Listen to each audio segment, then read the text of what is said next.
안녕하세요, 여러분들. 수업을 시작하겠습니다. 네, 지금 1차 시, 2차 시, 3차 시, 이 9주차 수업은 이 낭만주의 화가들 중심으로 해서 알아보는 시간입니다. 제가 지금 1차 시, 2차 시에서 이야기한 것처럼 낭만주의 화가들을 중심으로 해서 했고요. 지금 이 3차 시 수업에서는 그 이후에 지금 이 조지프 말로 윌리엄 터너라는 이 풍경화가입니다. 이 지금 2차 시에서 있었던 그 테오도르 제리코하고 외젠 드라큘라의 그런 그 전쟁으로 인한 그리고 사회에 대한 그런 불평 뭐 여러 가지 그림들의 그런 현실적인 이것들을 비판하기 위한 이런 것들의 표현이었다면 이 지금 이 윌리엄 터너나 존 커스터블은 이 풍경하고 이 잔잔한 그래서 약간 그 현대미술의 인상파 화가들이 될 수 있는 그런 분위기라고도 생각하시면 될 것 같습니다.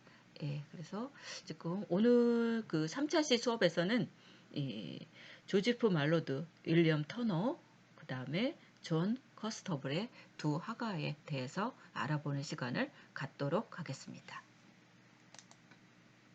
예, 조지프 말로드 윌리엄 터너입니다. 영국 화가이죠. 이 런던 출생이고요. 14세부터 이 로얄 아카데미에서 수채화를 배웠다고 합니다. 주로 이 수채화와 판화를 제작했는데 20살쯤에는 이 유화를 시작해서 풍경 유채화를 전람회에 출품하기도 하였다고 합니다. 이 17세기 이 네덜란드의 풍경화가들의 영향을 받았고요. 또 국내 여행에서 익힌 각지의 풍경을 소재로 삼아서 그렸다고 합니다. 27세가 되던 1802년에 로얄 아카데미 정회원에 선출되었다고 합니다. 1802년 유럽으로 건너가 프랑스를 중심으로 해서 이 풍경화의 소재를 담아서 한 500점이나 되는 이런 스케치를 남겼다고 합니다. 한편 이 무렵에 푸센, 이 고전주의적 풍경화에 끌려서 특히 구도를 잡는 방식에 크게 영향을 받았다고 합니다. 1820년 전후부터는 그의 양식에 변화가 생겼고 자연주의적인 방향에서 벗어나 이런 낭만적 경향으로 이제 기울어지기 시작을 했다고 합니다. 또 1819년 처음으로 이탈리아로 건너가서 이런 색채의 밝기 또 이런 빛을 연구하기 이제 시작을 했다고 합니다. 그래서 이런 물과 하늘 거기에 빛나는 이런 남극의 태양은 터너 윌리엄 터너의 꿈이요 시였다고 합니다. 이 윌리엄 터너는 이 풍경의 일체를 이 빛의 묘사에 집중시켜서 빛 속에 용해시켜 갔다고 하는데요. 그것은 당시로서는 대담한 이 창작이었다고 합니다. 그 당시에는 이렇게 빛을 가지고 묘사하고 이런 풍경에 빛을 쓰는 이런 그 화가들이 없었다는 거죠. 그래서 이 윌리엄 터너의 이런 빛 속에 용해시켜가는 이런 그 풍경의 그림들을 이 창작에 또 그 아주 대담한 이런 표현을 했었던 것 같습니다. 더욱이 그는 다시 이런 창작을 계속해서 항구 앞바다의 눈보라 또 배 그림자까지 거칠게 불어나는 이런 태풍 속에서 꺼지는 듯 눈보라의 심한 상태를 주제로 잡고 과거의 해와의 전례 없는 이런 동적인 표현을 그려내고 있다고 볼 수 있습니다. 이 19세기의 가장 위대한 이런 풍경화가로 평가되기도 하고요. 그의 작품은 빛과 색채, 또 표현주의적인 그런 분위기로 인해서 매우 폭넓고 웅장하며 특히 바다를 표현한 작품이 굉장히 뛰어난 것들이 많습니다. 그의 아버지는 이발사였고요. 어머니는 1804년 정신 이상으로 죽었다는 것 외에는 알려진 바가 없습니다. 이 작품에는 이 차일드 헤럴드의 순회, 뭐 전함 테베르의 호, 안개 속의 해돋이, 비증기 속력, 황금가지 등 이런 빛의 표현이 굉장히 아름답게 표현이 된 작품들이 많이 있습니다. 또 존 러스킨의 이런 절찬을 받았고 그가 죽은 후에도 주목받아서 이 보불 전쟁 중에 막몽해온 이 인상파 화가들에게 큰 영향을 끼쳤다고 합니다. 이 그림은 이 1799년에 그린 터너의 자아상이라고 합니다.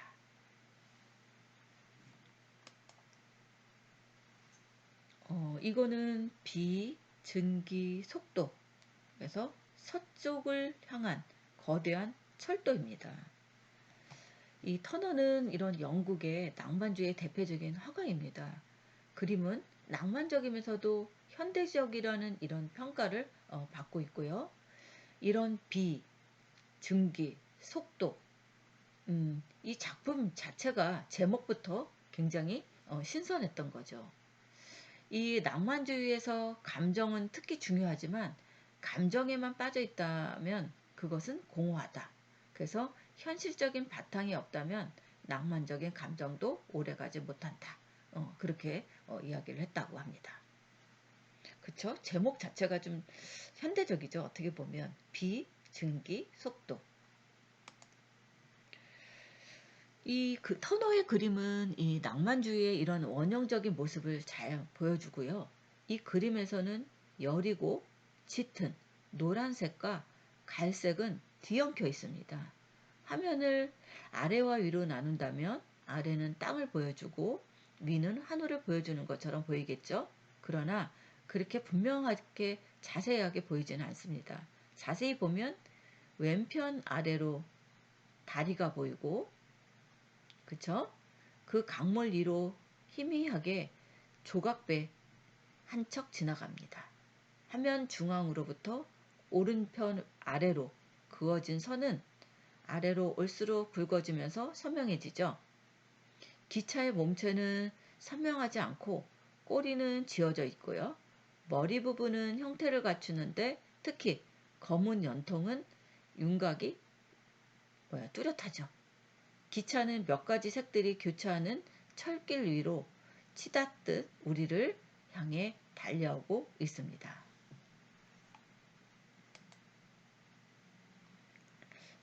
이거는 그 빛으로 가득 차 있는 이런 동적인 이 세계 그리고 웅대한 자연의 가장 낭만적이고 숭고한 이런 모습을 현란하고 화려한 이런 세계로 표현한 작품입니다.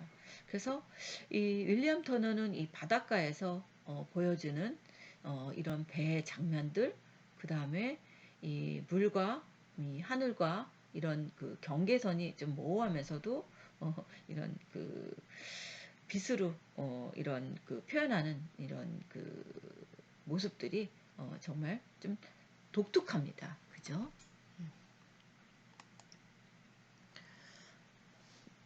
이거는 그 영국과 독일의 그 낭만주의 대표화가 이 터너와 프리드리히를 비교한 것입니다. 이 감성에 있어서 터너가 격정적이었다면 이 프리드리히는 차분하면서도 간념적인 그림을 그렸죠. 이거는 윌리엄 터너의 이 노예선입니다. 죽은 자와 죽어가는 자를 바다에 던지다. 그래서 폭풍이 다가오다. 아프리카를 떠난 이 노예선에서 발생한 이런 잔인한 사건을 그렸다고 합니다. 그쵸. 옛날에는 이런 노예가 사람 취급을 안 했죠. 거의 자기 물건 취급을 했었죠. 그래서 이 당시에 그런 것들을 해서 이 노예에 대한 이런 영화들이 한참 또 나왔던 기억이 나곤 합니다.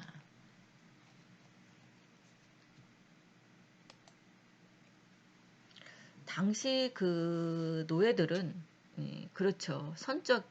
선적된 이런 물품이었습니다. 예. 그리고 병사 또는 자연사한 이런 노예에 대해서는 보험급이 지급되지 않아요. 그래서 유실된 짐으로 처리하기 위해서 산채로 이 바다에 던져버렸다고 합니다. 잔인하죠. 예, 빛나는 이런 태양과 거센 파도, 또 붉은 하염에 휩싸인 배, 그리고 떠다니는 이런 시신들에 대한 이런 과감한 묘사가 돋보입니다. 그는 돛에 몸을 묶고 폭풍우 속에서 바다를 4시간 넘게 관찰했던 이런 집념의 화가이기도 합니다. 햇빛 아래 숱이 변하는 그런 강렬한 그런 원색의 바다, 모호하면 모호한 대로, 거치면 거친 대로 움직이는 그런 자연스러운 분놀림. 이 색채 처리 기법은 뒷날 이런 모네나 피사로에게 이런 그 인상주의 화가들에게 이런 결정적인 이런 영향을 준다고 합니다. 그래서 지금 이 작품들은 약간 이 낭만주의 그 그림들부터는 이제 조금씩 이런 인상주의, 이 빛에 대한 연구를 하는 이런 화가들이 이제 나왔고요. 이것도 실제 사항입니다. 예, 실제 그 사항에 관계된 것들을 그 윌리엄 터너가 이렇게 그림을 그린 것입니다.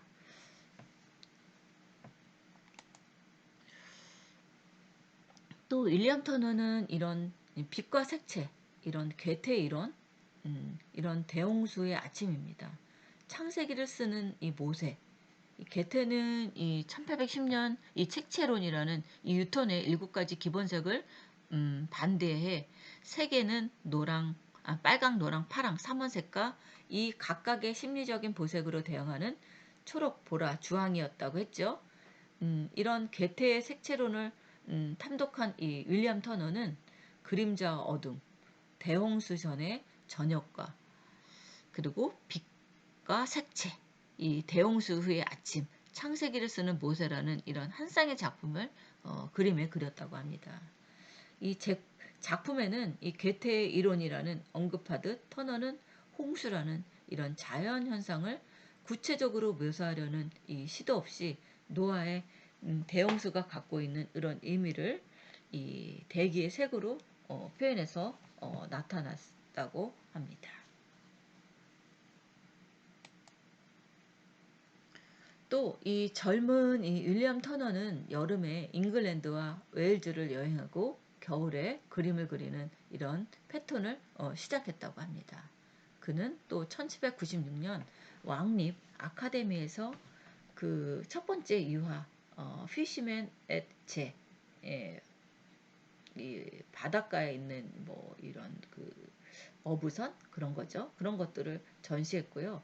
그 당시에 꽤 인기 있는 이 달빛 장면이었다고 합니다.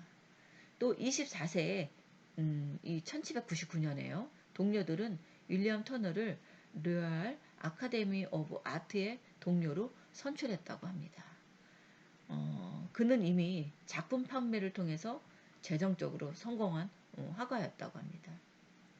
또 1804년에 윌리엄 터너는 자신의 작품을 전시하기 위해서 자신의 갤러리를 열었다고 합니다. 윌리엄 터너의 여행도 기간 동안 확장되었고요. 1802년에는 그는 유럽 대륙을 여행하고 프랑스와 스위스를 방문했다고 합니다. 이 그림을 그리기 위해서 이렇게 여행을 하는 거겠죠. 예. 이것은 1803년에 이 완성된 이 프랑스 푸아 사르가 바다를 준비하는 이 칼레푸드라고 합니다. 이 그림은 이 터너의 가장 기억에 남는 작품, 이 트레이드 마크가 된 이 폭풍우가 치는 이 바다가 특징이라는 것이죠. 인간보다 자연의 힘을 자주 보여주는 이런 표현적이고 낭만적인 이 풍경화로 유명합니다. 그의 작품은 후기 인상파 운동에 큰 영향을 주었다고 합니다. 폭풍이 참 무섭죠. 예. 이것도 영국에서 이 윌리엄 터너가 가장 좋아하는 여행지 중 하나는 이 오크셔의 오틀리였다고 합니다. 1812년 그가 서사시 눈폭풍 이 한니발과 알프스를 가로지르는 그의 군대를 그렸을 때 로마의 가장 큰 적인 한니발의 군대를 둘러싼 이 폭풍화 하늘은 오틀리에 머무는 동안 관찰된 이 폭풍 터너의 영향을 받았다고 합니다. 그림에서 이런 빛과 대기 효과의 극적인 묘사는 이 모네, 그 다음에 피사로 이런 미래의 인상파 화가들한테는 굉장한 영향을 미쳤다고 합니다.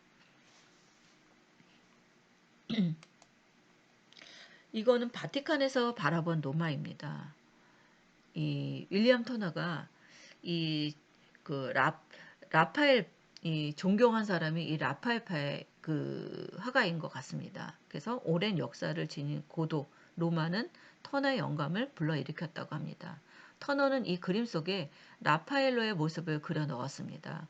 그림에서 이 라파엘로는 이 바티칸 성 베드로 성당의 로지아 발코니 복도죠. 이것들을 장식할 자신의 그림을 준비하고 있는데 왼쪽으로는 여인 이 포르나리즈의 초상화를 붙잡고 있습니다. 그래서 이 바티칸에서 바라본 로마입니다. 이거는 윌리엄 터너는 이런 광활한 바다와 지평선, 이 빛의 역동성, 흔들리는 그런 대기의 움직임 이런 것들에 깊은 관심을 가지고 연구를 했습니다. 이거는 불타는 의사당입니다. 또한 과감하게도 자신이 본 빛이나 색채를 추상적으로 표현했는데 이것이 회화에서 추상의 개념이 존재하지 않던 당시로는 생각하기 힘든 이런 실험 정신의 이런 발로였던 것입니다. 터너가 그의 작품을 통해서 보여주려고 한 미학적인 관념 혹은 정신은 무엇이었을까? 그것은 이 산업혁명 초기에 영국에서 이 풍경화로 적극적으로 유행하기 시작할 즈음 영국 풍경화가들이 참고한 것은 이 르네상스 이탈리아의 고전적 풍경화, 17세기 그 네덜란드에서 유행한 사실주의 풍경화였습니다. 이러한 두 흐름 속에서 영국 풍경화에 비로소 낭만주의 경향이 뚜렷하게 나타난 것은 영국 풍경화의 전성기를 연 윌리엄 터너에 의해서였다고 합니다. 처음에 언급한 대로 낭만주의 풍경화는 이런 인간과 자연의 관계를 인간 중심의 이성적인 합리주의의 관점에 의거해 바라보지 않았다는 것이죠. 이성보다는 오히려 자연에 대한 인간의 감성 혹은 감정과 숭고한 이런 종교적인 외경을 그림에 담았다는 거죠. 그래서 낭만주의 풍경화의 목표는 풍경 자체의 사실적인 묘사에 머무는 것이 아니라 그림의 에센스로 숭고함 혹은 숭고미 이런 독특한 이런 특징을 담아내고 있는 것이 윌리엄 터너의 작품의 세계라고 이야기합니다. 예, 다음은 존 컨스터블입니다. 존 컨스터블은 이 영국 낭만주의 화가입니다. 터너와 같은 시대에 태어난 이 풍경화가이지만 이 윌리엄 터너는 빛 속의 자연을 용해시켰지만 이 존 컨스터블은 생각하는 것 같이 자연을 그리고 윌리엄 터너는 세세한 부분을 버리지만 존 컨스터블은 세세한 부분까지 묘사해 나가는 이 두 사람처럼 대대적인 사람은 없습니다. 그러나 이 두 사람 다 자연에 대한 관찰은 깊고 더불어 이 근대 풍경화의 선구자가 되었습니다. 이 존 컨스터블은 이 제분업자의 아들로 태어났고요. 대기만성한 사람으로서 이런 개천에서 수풀이 많은 이런 고향의 자연은 그에게 있어서는 깊은 이런 진실의 존재였습니다. 자연 가운데에서 진실을 보고 그는 자기의 눈을 믿었다고 합니다. 그것 때문에 일반 사람들에게는 사랑을 받는 이런 유창한 이런 묘사를 하지 않았지만 그 누구보다도 이런 자연의 성격에 다가가는 이런 강인한 내용을 가지고 있습니다. 이 존 컨스터블은 풍경만을 그렸는데요. 1802년에는 이런 왕립 아카데미에 입선한 이래에 1829년에 겨우 이 아카데미 회원으로 뽑혔다고 합니다. 그러나 그 후에는 건강도 좋지 않고 고독한 그런晚년을 보냈다고 합니다. 또 프랑스의 화가 먼저 이 외광알에서 제작한 가장 이른 한 사람이고 영국에서는 생전에는 인식되지 못했다고 하지만 당시의 그런 개념과는 반대로 이런 비근한 이런 눈앞의 전경에도 자연의 그런 진실을 찾아내고 있고요. 또 후에는 이런 프랑스의 이 바르비종파의 깊은 계시를 부여했다고 합니다. 이 건초를 싣는 마차의 그림입니다. 이거는 런던의 그 내셔널 갤러리에서 소장을 하고 있는데요. 이 존 커스터블은 이런 자연의 이 사람은 아마 이쪽 지방에서 이 풍경화를 그리면서 다른 쪽에는 여행을 하지 않고 이쪽에서 평생을 이런 그 풍경화를 그리면서 한 이 화가이기도 합니다.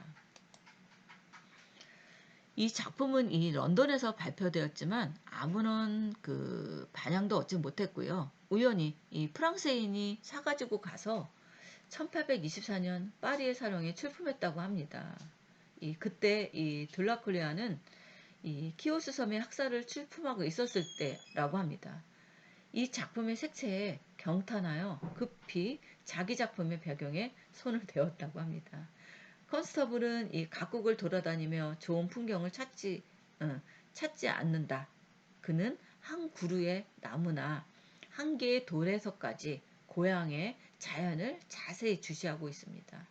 매끄럽고 깨끗한 이 묘사를 많이 한 영국에서의 그의 세상 물정에 어두웠고요. 집요했습니다. 그러나 그는 꾸며진 매력을 좋아하지 않았고요. 기만을 가미하지 않는 이런 진실을 존중하고 있다고 합니다. 이 화면에서도 밝은 이 한나절에 얕은 이런 물을 수레가 평화스럽게 건네고 있습니다. 왼편에는 이런 전형적인 동가가 있고 고요한 전경에 이 개가 뛰어나와 움직임을 더해주고 있습니다. 이런 존 컨스터블은 과학자와 같은 이런 관찰로 조속의 이런 근소한 변이에서도 자연의 취향이 어느 정도 변화하는지를 읽고 있었다는 거죠. 이 작품도 나무 그늘의 그런 습기나 근처의 물기에서 흰벽이나 물의 그런 일단을 밝히는 이런 어둠을 통해 비치는 그런 광선까지 보는 사람으로 하여금 이 피부로 그것을 느끼게 하는 정밀한 그런 묘사를 보여주고 있습니다. 이것은 플랫보드 수문과 제분서입니다. 이렇게 그의 작품은 이런 일상적인 이런 자연의 풍경을 가지고 이렇게 빛에서 느껴지는 그런 섬세함, 이런 그 자세한 이런 구도, 이것들이 그 존 컨스터블에서 나타나는 이 그림의 풍경이라고 볼 수 있습니다. 이것은 질랭햄 제분소입니다. 이 제분소도 일상에서 이루어지는 이런 그 자연의 풍경, 그리고 이 동네, 자기 살고 있는 이 지방에서 이렇게 일어나는 일상적인 이 그림들의 그런 하나하나 이런 섬세함들을 그림에서 볼 수 있습니다. 우리가 이 신곤전주의와 이 낭만주의를 종합 분석을 한다면 우리가 회화나 조각이나 건축 등에서 엄격한 그런 고전 양식을 부활시켰고요.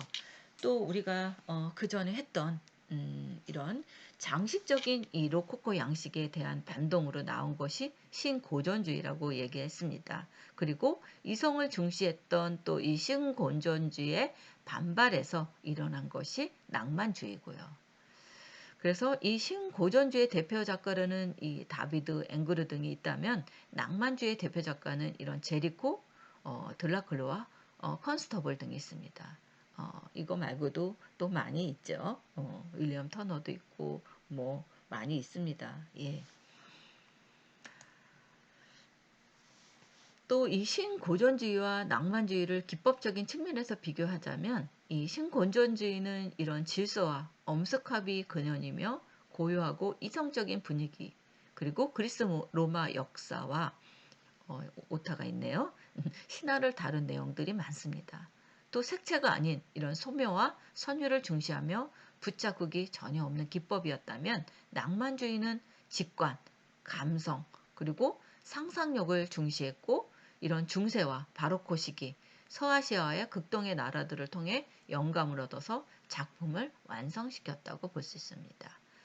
그리고 무제한적이며 다채로운 색채를 이용해서 재빠른 화필, 강한 명암의 대조 기법을 선보이며 영웅적인 투쟁에 대한 그림과 풍경화, 또 야생 동물화 등 이런 장르들을 그리곤 하였습니다. 이거는요, 여러분들 이 과제라고 해야 될지는 모르겠습니다. 여러분들이 이제 중간고사도 끝났고, 또 우리가 이 수업을 지금 비대면 수업을 하면서 여러분들한테 이런 의견을 한번 들어보고자 여러분들한테 이렇게 한번 간단하게, 여러분들이 길게 쓸 거 없습니다. 세 가지에 대해서 이 수업에 대해서 여러분들이 이 비대면 수업에서 계속 이 비대면 수업이 해도 괜찮은 건지, 여러분들이 이 비대면 수업을 하면서 어땠는지, 대면 수업하고 별 차이가 있는지, 여러분들은 아마 1학년 2학년 학생들은 거의 비대면 수업을 많이 했기 때문에 그 차이점을 못 느꼈을 것입니다. 하지만 이 비대면 수업을 하면서 불편한 점이나 아니면 괜찮다, 이 수업도 괜찮다 하면 이 비대면 수업에 다음 학기도 이 비대면 수업에서 큰 문제는 없을 것 같은지, 아니면 절대 이제는 안 될 것인지 하고 간단하게 그냥 써주셨으면 좋겠고요. 또한 이 두 번째는 제가 이제 여러분들한테 강의 평가를 듣기도 하겠지만, 이 강의를 들으면서 이 수업에 장점이나 단점이 좀 있었으면 제가 중간고사 이후에도 여러분들한테 좀 개선을 하고자 합니다. 그래서 여러분들이 강의를 들으면서 이것들은 좀 고쳐주고 이것들은 좀 좋았습니다 하는 의견들을 이것도 간단하게 좀 주셨으면 좋겠습니다. 그리고 세 번째는 뭐 그 외에 뭐 상담이나 뭐 의견들이 있으면 써주셨으면 좋겠습니다. 그래서 1번, 2번, 3번을 1번에 뭐 간단하게, 2번에 간단하게, 3번에 간단하게 해서 써서 과제방에 올려주시면 좋겠습니다. 기간은 좀 짧게 할 겁니다. 그러니까 여러분들 요거 간단하게 써서 올려주시면 감사하겠습니다.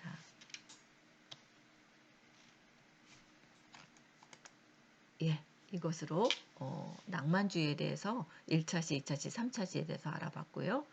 수업은 오늘 여기서 마치겠습니다. 감사합니다.